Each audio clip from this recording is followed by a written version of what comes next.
ដល់គ្នាវិលត្រឡប់មកជួបខ្ញុំសារជាថ្មីឥឡូវនេះគឺខ្ញុំមានដំណឹងល្អចង់ចែកជូនបងប្អូនទាំងអស់គ្នាគឺថាលោកប្រធានាធិបតីអាមេរិកដូណាល់ត្រាំក៏បានអនុម័តគម្រោងពន្ធគយ 0% បាទសម្រាប់ទំនិញដែលបានជ្រើសរើសពីប្រទេសម៉ាឡេស៊ីកម្ពុជានិងរួមទាំងប្រទេសថៃផងដែរ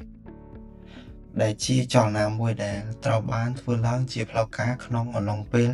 កិច្ចប្រជុំកំពូលអាស៊ាននៅទីក្រុងកូឡាឡាំពូនេះបើយោងតាមរបាយការណ៍របស់ Detic Finance ប្រទេសអាស៊ីអាគ្នេយ៍ទាំង3នេះបាទពីមុនបានប្រឈមមុខនឹងពន្ធគយទៅវិញទៅមករហូតដល់ 19% ក្រោយការរៀបចំថ្មីនេះផលិតផលជាច្រើនប្រភេទឥឡូវនេះនឹងទទួលបានការចូលប្រើប្រាស់ដោយមិនគិតពន្ធទៅកាន់ទីផ្សារសហរដ្ឋអាមេរិកបាទនេះដំណឹងល្អមែនរដ្ឋមន្ត្រីក្រសួងពាណិជ្ជកម្មម៉ាឡេស៊ីលោក Tengku Zafrul Aziz បាននិយាយថាការលើកលែងពន្ធគយនឹងគ្របដណ្ដប់លើឧបករណ៍អវកាសឱសថនិងទំនិញសំខាន់ៗដូចជាប្រេង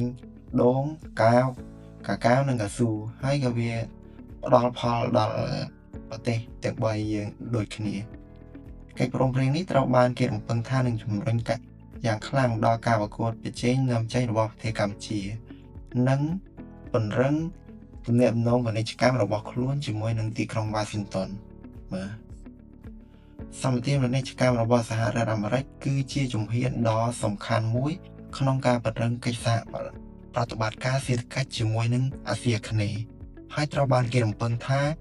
នឹងលើកទឹកចិត្តដល់ការធ្វើសកម្មពាណិជ្ជកម្មកាន់តែច្រើននៅទូទាំងតំបន់បាទគឺនៅទូទាំងតំបន់អាស៊ីយើងនេះបាទនេះគឺជាដំណឹងល្អមួយសម្រាប់ប្រទេសយើងដែលពីមុនសហរដ្ឋអាមេរិកបានដាក់ពន្ធទៅលើយើង 19% ឥឡូវគឺល្អបាទជាចុងក្រោយសូមអរគុណសម្រាប់ការទស្សនាវីដេអូយើងនឹងជួបគ្នានៅវីដេអូក្រោយសូមអរគុណ